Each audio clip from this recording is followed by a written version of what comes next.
कृषि दर्शन देखिए जम्मू किसान भाई बहनी मल्ला राम राम। संगवारी हो, आज खेती किसानी में गोट बात के विषय है सुगंधित धान की खेती करके हमारे किसान भाई बन कैसे आत्मनिर्भर बने। संगवारी हो, ये विषय में गोट बात करे बर आए हैं डॉक्टर दीपक शर्मा जी, विभागाध्यक्ष अनुवांशिक एवं पौध प्रजनन विभाग, इंदिरा गांधी कृषि विश्वविद्यालय रायपुर ले। दीपक साहब, आपके स्टूडियो में स्वागत है। नमस्कार जी। जी संगवारी हो, हम तो डॉक्टर साहब से गोट बात करबे करबो सुगंधित धान की खेती कैसे करे जाते। हमारे यहाँ दो मौसम में धान की खेती करे जाते और हमारे छत्तीसगढ़ ला कहे जाते कि छत्तीसगढ़ ला की थे भैया धान के कटोरा, मोर लक्ष्मी दाई के कोरा भैया धान के कटोरा। दुनिया में छत्तीसगढ़ के नाम है और छत्तीसगढ़ के किसान मेहनत करके आत्मनिर्भर बन के आज खेती करते और सुगंधित धान की खेती जेकर से मतलब पूरा छत्तीसगढ़ महक थे और छत्तीसगढ़ के धान पूरा दुनिया में वहाँ थे। तो ऐसे धान की खेती करिया किसान भाई हो, आप मन आज चर्चा में पूरा डॉक्टर साहब की बात ल सुनिया और आत्मनिर्भर सुगंधित धान की खेती के बारे में जानकारी लो। डॉक्टर साहब, हम एक फिल्म बनाए हैं सुगंधित धान की खेती के ऊपर, ओला पहले हम देखेंगे जी। और हमारे किसान भाई मन देखिए, ओकर बाद में फिर हम डॉक्टर साहब से चर्चा करबो। तो संगवारी हो, आओ देखन एक फिल्म।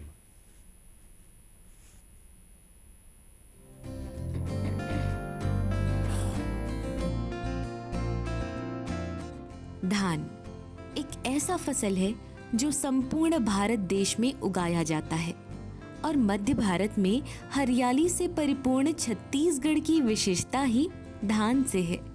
तभी तो हमारे राज्य को धान का कटोरा यानी राइस बोल कहा जाता है।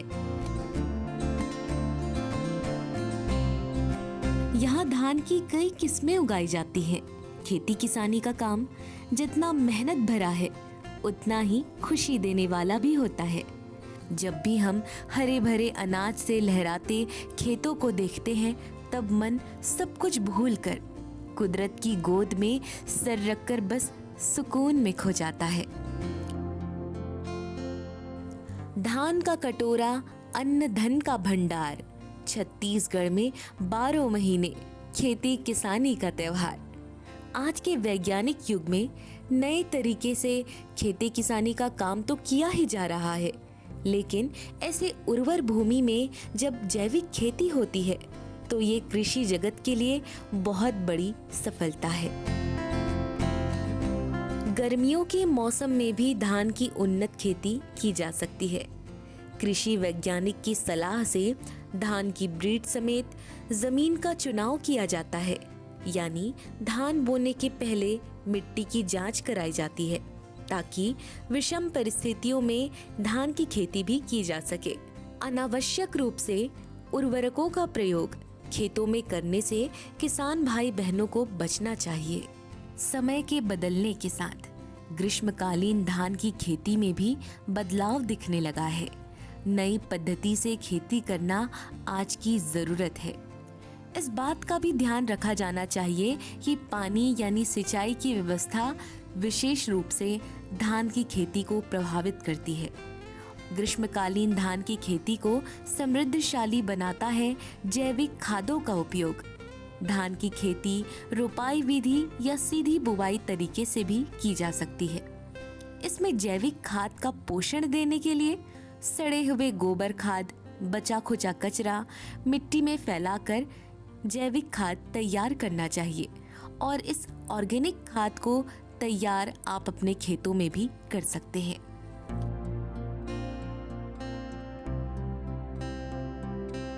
जैविक खाद के प्रयोग का लाभ तो हम सब जानते ही हैं कि भूमि की उपजाऊ क्षमता में वृद्धि होती है, सिंचाई अंतराल में वृद्धि होती है, जो गर्मियों के मौसम में खेती के लिए सबसे फायदेमंद तथ्य है।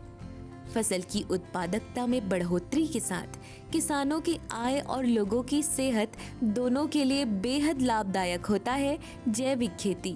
ग्रीष्मकाल में जैविक खेती के माध्यम से सुगंधित धान की खेती करके किसान आत्मनिर्भर बन सकते हैं। गर्मियों में खेती करने में कृषक वर्ग कतराते हैं, लेकिन शासन प्रशासन की सहायता और बेहतर कृषि वैज्ञानिकों की सलाह और आधुनिक सुविधाओं का साथ है तो अब लोग कदम आगे बढ़ाने लगे हैं। सुगंधित धानों की कई अच्छी किस्में होती हैं, जिसमें अच्छी पैदावार होती है, जिनकी बाजार में मांग बनी ही रहती है। खुशबूदार चावल खाना सब पसंद करते हैं।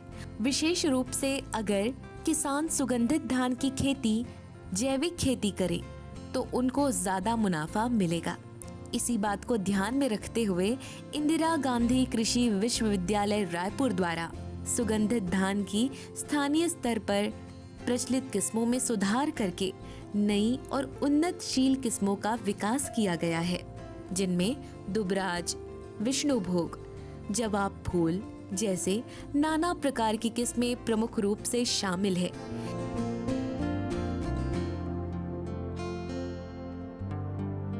किसान भाई बहन भौगोलिक सूचक सुगंधित किस्मों की खेती करें तो उन्हें एपिडा के द्वारा निर्यात करने का भी लाभ प्राप्त हो सकता है। इन किस्मों में छत्तीसगढ़ में सबसे पहले जीरा फूल धान की किस्म को जीआई टैग प्राप्त हुआ था। अन्य किस्मों में विष्णुभोग और नगरी दुबराज केजीआई के लिए प्रक्रिया जारी है और जल्द ही इनको भी जीआई टैग प्राप्त हो जाएगा। अतः इन किस्मों को भी किसान भाई लगाकर ज्यादा लाभ कमा सकते हैं। किसान भाई बहन प्राकृतिक चीजों के माध्यम से खाद के प्रयोग से पोषण युक्त फसल लेकर देश को सशक्त बनाकर आय का अच्छा स्रोत जैविक खेती को बना सकते हैं और आत्मनिर्भर भारत के आत्मनिर्भर किसान बन सकते हैं।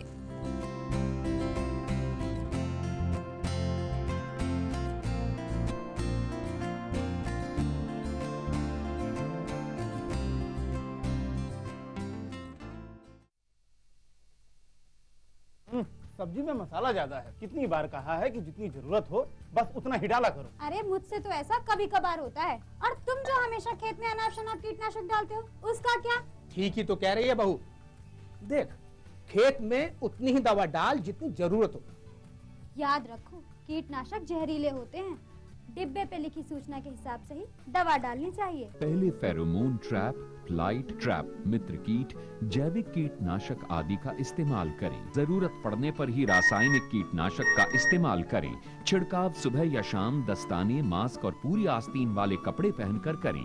हवा की दिशा में छिड़काव करते हुए पीछे जाएं। दवा के डिब्बे, छिड़काव यंत्र सुरक्षित जगह पर रखें। अब कुछ समझे क्या? हाँ, समझ गया मेरी रानी। अब ना करो नादानी। इसने पिला दिया ना तुझे पानी।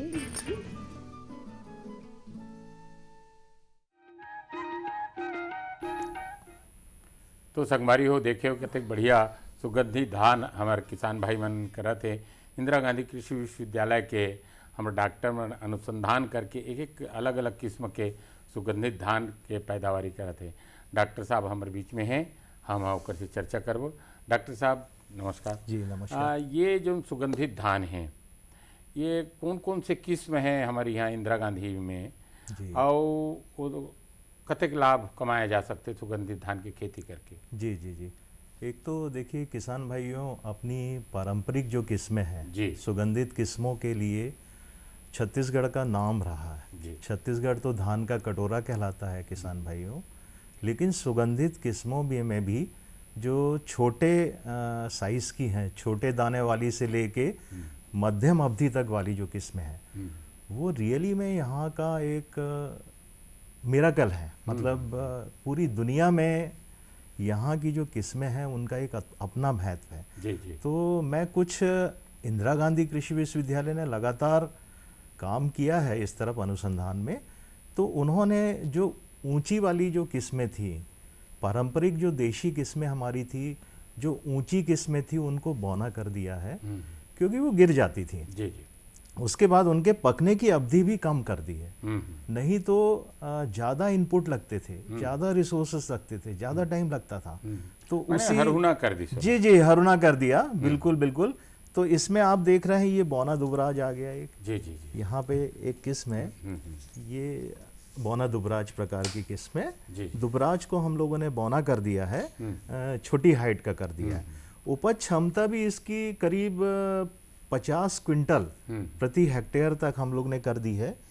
ऐसे ही किसान भाइयों मैं बताना चाहूँगा, ये बौना विष्णुभोग इसकी भी हम लोग ने जो उपज क्षमता बढ़ा दी है, इसको बौना कर दिया और सुगंध बकायदा इसमें तो बहुत ही सुगंध है, हाँ। बहुत सुगंधित है। इसी तरीके से किसान भाइयों एक अन्य मैं जवा फूल बताता हूँ आपको। जी जी। देखिए ये जवा हाँ, फूल, जवा फूल के बड़ा नाम है। जवा फूल का मतलब बिल्कुल जैसे कि जवान हो जाना। हाँ हाँ। तो उस तरीके का इसमें जिंक वगैरह भी ज्यादा है। तो जवा फूल भी हम लोग ने अर्ली कर दी है, जी जी। बहुत शीघ्र पक जाती है जल्दी, और बौनी भी हो गई है। और किसान भाइयों अन्य जो दूसरी किस्म है, एक समून चीनी है, छोटे दाने वाली देख रहे हैं, तो समून चीनी किस्म को भी हम लोगों ने अभी हाल में बौना कर दिया है और जल्दी ही किसान भाइयों के लिए लाएंगे। दूसरा अभी किसान भाई आप विष्णु जी, भोग से के दाना से कुछ मिलते जुलते हैं, छोटे दाने वाली हाँ, हैं, हाँ। और कुछ मध्यम दाने वाली हैं, जैसे मैं दुबराज बता रहा था। ये जीरा फूल के जी, जीरा फूल किस्म देखिए, हाँ। ये जीरा फूल किस्म जो अभी चलचित्र आप देख रहे थे, बहुत अच्छा, जी जी। उसमें जो जीआई टैग की बात हो रही थी। हाँ हाँ। तो ये जीरा फूल हमारा छोटे दाने वाला जीरे के समान, जी जी। जिसको बोलते हैं जीरे के समान बिल्कुल जो धान है। हाँ हाँ। तो इसमें जो है, एक तो ये सेंटेड है, गुणवत्ता इसमें बहुत अच्छी मौजूद है, मुंह में रखते ही साथ ये घुल जाता है। अच्छा। ऐसी किस्म तो पूरी विश्व में नहीं मिलेगी आपको। हाँ, जी, तो इसके बाद जो जीआई टैग में एक नगरी दुबराज, यहाँ देख रहे हैं आप, जी जी। एक नगरी दुबराज किस्म भी हम लोग लेके आए किसान भाइयों। हाँ, नगरी दुबराज के नाम बहुत। जी जी, नगरी दुबराज का नाम बहुत है। तो इस किस्म को भी हम लोग लेके आए और जल्दी ही ये जीआई टैग इसको मिलने वाला है। अच्छा, ये जीआई टैग के बात करें और फिल्म में भी हम देखे हैं, जी जी। तो बताते हो कि ये जीआई टैग का चीज है? जी देखिए, एक स्थानीय स्तर पे जैसे जो हमारा जीरा फूल है जी। किसान भाइयों, तो सरगुजा क्षेत्र का ही जीरा फूल अच्छा होता है। जीआई टैग की मैं बात बताऊं, जैसे नागपुरी संतरा है, उसको जीआई टैग मिला हुआ है, तो वो नागपुर का संतरे में ही वो क्वालिटी होगी। जी। जो वहाँ का क्षेत्र है, जो एनवायरमेंट है, हाँ। जो उसकी प्राकृतिक दशा है, हाँ, वहाँ की जो गुणवत्ता उसकी हाँ स्थानीय स्तर पे जो गुणवत्ता को बढ़ाती है, तो वही एनवायरमेंट किसानों को जो है अधिक लाभ देने के लिए भारत सरकार द्वारा जीआई टैग दिलाया जाता है। जी जी। उसकी प्रोसेस होती है, वो किसान भाइयों को मिलता है सिर्फ, या औद्योगिक क्षेत्र जो खेती कर रहे हैं उनको मिलता है, या समुदाय है जी। तो उनको मिलता है। जी। तो इससे क्या होगा, स्थानीय लेवल पे पहचान हो जाएगी कि ये जीरा फूल है, और उससे जो GI है टैग से- उससे निर्यात क्षमता, जीआई टैग एक जैसे एग मार्का मिलता है अपने को, तो वैसे ही जीआई टैग मिलता है। और उसकी जो क्वालिटी है हाँ। वो पूरे अंतरराष्ट्रीय स्तर पे जानी जाती है। तो जीआई टैग का इतना महत्व है। हाँ, कीमत भी अच्छा राहत हुई होला। कीमत बिल्कुल देखिए, जीरा फूल जब हमारा क्या था कि टैग नहीं मिला था, जीआई टैग नहीं मिला था, तो उसकी कीमत 50 से 60 रुपए क्विंटल थी। लेकिन जब जीरा फूल को जीआई टैग मिल गया, तो उसकी कीमत जो है 150 रुपए तक, 100 से 150 तक बढ़ गई। अच्छा, जी मतलब डबल एक हो गया एक तरह से। जी, डबल हो गया। अच्छा, ये डॉक्टर साहब आप बताते हो कि जो जैविक खेती के बात आज पूरा विश्व में ये बात चलत है कि जैविक खेती करें, जेकर से पर्यावरण अच्छा रहे, और ये जो धान है ये तो रोज खाना है चावल ला, जी, तो एकर गुणवत्ता भी बढ़िया रहे। तो आप बताते हो कि जैविक खेती से हम सुगंधित धान की खेती करी तो ओकर से किसान कैसे लाभ कमा सकते? देखिए, जैविक खेती आजकल की वर्तमान में बहुत ज़रूरत है। किसान भाइयों देखिए, जो ऑर्गेनिक कार्बन है सॉइल का, वो कम हो गया है, 2 से कम हो गया है प्रतिशत। तो हमारे खेत में जो है उसकी जो है वो कम होती गई है ना। तो किसान भाइयों, जैविक खेती आप जरूर करें, क्योंकि अगर आपको केंचुए बढ़ाना है ना, केंचुए सॉइल में बढ़ाना है, सॉइल में सॉल्युबलाइजिंग बैक्टीरिया को बढ़ाना है, तो आपको जैविक खेती जरूर करना पड़ेगा। सॉल्युबलाइजिंग बैक्टीरिया मतलब हमारे खेत में फास्फोरस की परत मौजूद है ना, तो आपको अच्छा, उसकी जी केचुआ खाद जो आजकल हमारे यहाँ गौठान वगैरह में ज़्यादा से ज़्यादा बनाए जाते जी जी। तो डॉक्टर साहब बताते जैविक उर्वरक के उपयोग कैसे ढंग लेके किसान? जैविक उर्वरक की उपयोग अगर आप सॉल्युबलाइजिंग बैक्टीरिया के रूप में करेंगे तो वो ज़्यादा अच्छा हो सकता है। जैसे आजकल कैप्सूल आ गए हैं, नैनो फॉर्म में उपलब्ध हैं, तो उन कैप्सूल को आप लेके सॉइल में डाल देते हैं। एजोस्पोरियम आ गया है, ग्रीन हरित खाद आ गई है, वो सब का उपयोग करके हम जैविक उर्वरक की जो मात्रा को बढ़ा सकते हैं। जी। अच्छा, ये जैसे धान के अब नर्सरी तैयार करी तो कैसन ढंग से नर्सरी तैयार करना चाहिए, खेत ला कैसे तैयार करना चाहिए, ये बताते हैं। खेत को तो उठा के आप करें, जैसे कि हमारा जो है क्यारी बना के करना चाहिए। क्यारी बना के करने में ज़्यादा हमको फ़ायदा होगा। तो लंबाई अपने हिसाब से रख लीजिए, चौड़ाई जो है 1 मीटर की कर लीजिए आप। तो उठा के आप पंक्तियों में बनाइए जी। पंक्तियों में क्यारी बना के उसमें हमको ज़्यादा जो है अच्छी उन्नत प्रकार की नर्सरी हमारी मिल जाती है। जैसे कि आप अभी पूछ रहे थे, कुछ उसका भी बात कर रहे थे ना, जैविक खेती की। जी जी जी। तो केंचुए की मात्रा हमारे खेत में ज़्यादा होना चाहिए। हम केंचुआ वाली खाद का उपयोग करें। केंचुए की कमी आने से क्या है, जो केंचुआ है वो ज़मीन को पोला बनाता है, तो अंदर एयर जाती है, सारा का सारा जो पोषक तत्व हैं अंदर जाते हैं। केंचुए की कमी जो है वो तो बड़ी विकट हो जाएगी। तो केंचुए की मात्रा को आप बनाए रखिए। जी। अच्छा, जैसे हम रोपाई करना है तो कतेक दिन की नर्सरी रहे उमें रोपाई करीन और कतेक कतेक अंतर में पौधा के ला रोपी। देखिए, रोपाई के लिए हमारी जो उम्र है वो 21 दिन से ज़्यादा नहीं होना चाहिए पौधों की। तो रोपाई 21 दिन से कम पे कर लें। आजकल एक मेडागास्कर श्री पद्धति भी आ गई है। तो श्री पद्धति में क्या है, हम जल्दी लगा देते हैं पौधों को। 8 से लेके 12 दिन की नर्सरी हम बना देते हैं। तो वैसी नर्सरी बना के हम लगा सकते हैं, लेकिन उसमें दूरी जो है वो ज़्यादा होना चाहिए, पौधे से पौधे की दूरी ज़्यादा होना चाहिए। अल्टरनेटिव वेटिंग एंड ड्राइंग करते हैं हम, तो वो सारी पद्धति उसमें अपनाना पड़ती है। तो श्री पद्धति, जिसको मेडागास्कर पद्धति बोलते हैं, उसमें भी हम जो है खेती कर सकते हैं जी, नर्सरी लगा के। अच्छा, एक तो रोपा पद्धति थे और मेडागास्कर पद्धति होते और कतार बुनी भी होते। तो सुगंधित धान की खेती कतार बुनी से भी हम अच्छा से उत्पादन ले सकते हैं। जैसे कि अगर अपने को पानी बचाना है, बहुत अच्छा प्रश्न किया वर्मा साहब आपने। जैसे हम लोगों को अगर पानी बचाना है खेत में जी, तो सीधी बुआई बहुत अच्छा ऑप्शन है। नर्सरी लगाने में, रोपा लगाने में किसान भाई बहुत ज़्यादा पानी लगता है। जैसे पंजाब सरकार ने तो सब्सिडी देने लगे हैं, पंजाब सरकार किसानों को सब्सिडी दे रहा है। तो किसान भाई आप सीधी बुआई करें, छिड़कवा लेही पद्धति जिसको बोलते हैं, उससे सुगंधित धान की खेती करें। और मैं बता रहा हूँ, जो समर सीजन है वो बीज उत्पादन के लिए किसान भाइयों बहुत सर्वश्रेष्ठ है।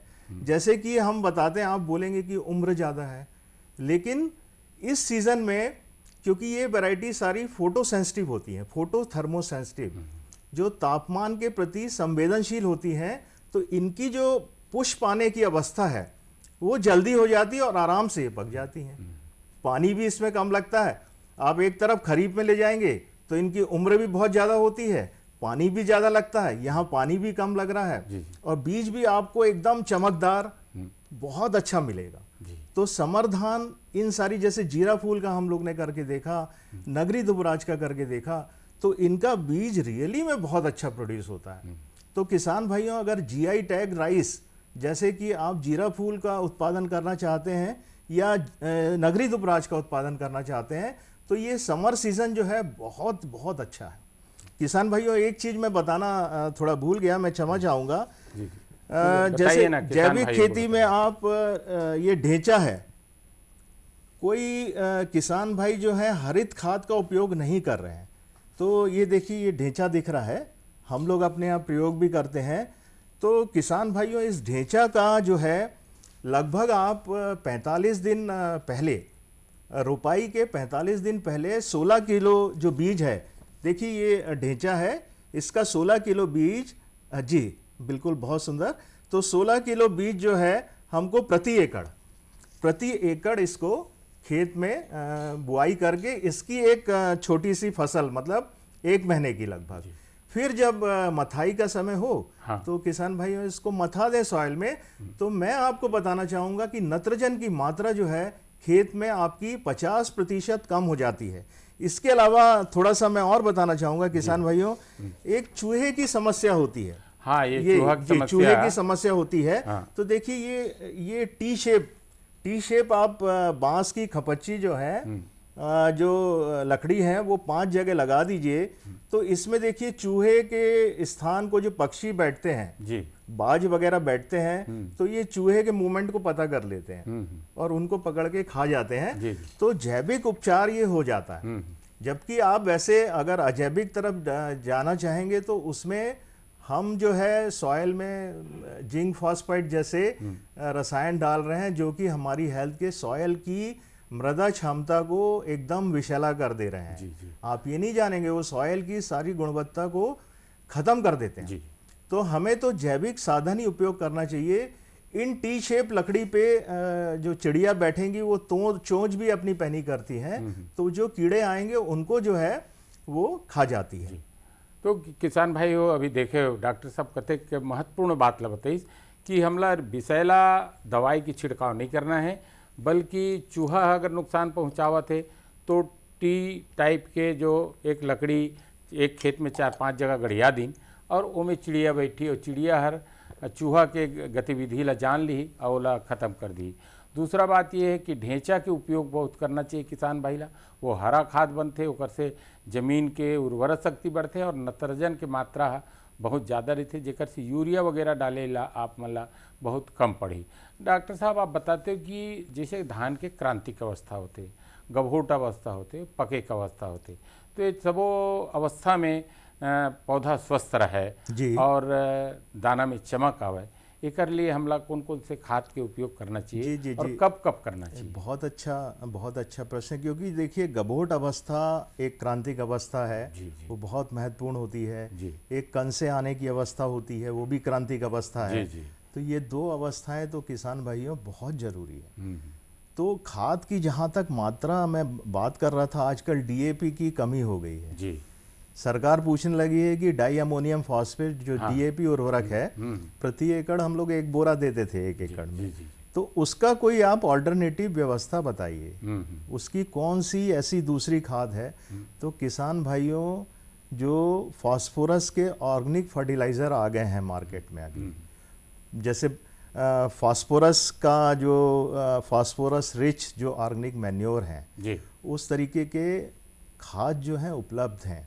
तो किसान भाइयों उसका अल्टरनेटिव है। तो वो क्या करते हैं, जैसे कि आप बोलेंगे खेत में आपके फास्फोरस जो है वो ऑलरेडी उपलब्ध है, लेकिन क्या है वो घुलनशील नहीं है। उसका करीब 3% जो लेयर है निचली लेयर में 3% मात्रा ऑलरेडी किसान भाइयों उपलब्ध है खेत में। तो आपको उसको घुलनशील करना है। तो जो घुलनशील कैसे होगी? बैक्टीरिया द्वारा होगी। तो बैक्टीरिया जो सॉल्युबलाइजिंग बैक्टीरिया डाल देंगे आप, फास्फोरस सॉल्युबलाइजिंग बैक्टीरिया का उपयोग करेंगे। छोटे छोटे कैप्सूल के नैनो फॉर्म में आ गए हैं, जो 1-1 एकड़ में काम करते हैं, 1-1, 2-2 कैप्सूल। तो जो फास्फोरस है वो घुलनशील हो जाएगा और आपको फास्फोरस की मात्रा जो है आप आधा कर दीजिए। ऐसे तो डॉक्टर साहब, आज आप मन ये सुगंधित धान की खेती के बारे में विस्तार पूर्वक हमारे किसान भाई मन ला जानकारी देव। डॉक्टर साहब अभी थोड़ा गीत संगीत के बेरा हो गए, तो हमारे किसान भाई मन मर सुनावन गीत संगीत। ओ जाने वाले ज्ञानी जी,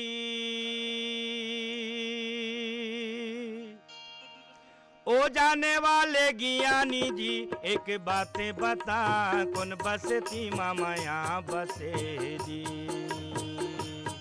जी हाँ सुख के खदान, कौन बसती मामाया बसे जी। ओ जाने वाले ज्ञानी जी, ओ जाने वाले ज्ञानी जी, एक बात बता, कौन बसती मामाया बसे जी। जी हाँ सुख के खदा, कौन बसती मामाया बसे जी। जिंदगी है दिन देवारी के, जिंदगी है दिन देवारी के, बर बर के बुता, जोते जले अंधियार भागे जी। दिया जिंदगी समान, जोते जले अंधियार भागे जी। जिंदगी है दिन देवारी के, जिंदगी है दिन देवारी भर भर के बुताए जोते जले अंधियार भागे जी दिया जिंदगी समा जोते जले संगवारी हो देखियो कतिक सुघर कायाखंडी भजन अभी हमारे कलाकार मन सुनैन और डॉक्टर दीपक शर्मा जी है बहुत अखन सुगंधित धान के बारे में विस्तार पूर्वक जानकारी दी। संगवारी हो आप मन आत्मनिर्भर बनाओ। सुगंधित धान छत्तीसगढ़ के सुगंधित धान आप मन के मेहनत से पूरा दुनिया में ममहावय। संगवारी हो जाए के बेरा हो गए फिर जाए के पहले हम आप मन ला बता दन कि दूरदर्शन में कृषि दर्शन कार्यक्रम देखत रहो, आत्मनिर्भर बनत रहो। और डॉक्टर साहब आप बहुत सुघर जानकारी देवे कल आप ला बहुत बहुत धन्यवाद। किसान भाई हो जाए के बेरा हो गए तो जाए के बेरा जम्मो किसान भाई बहनी मन ला राम राम।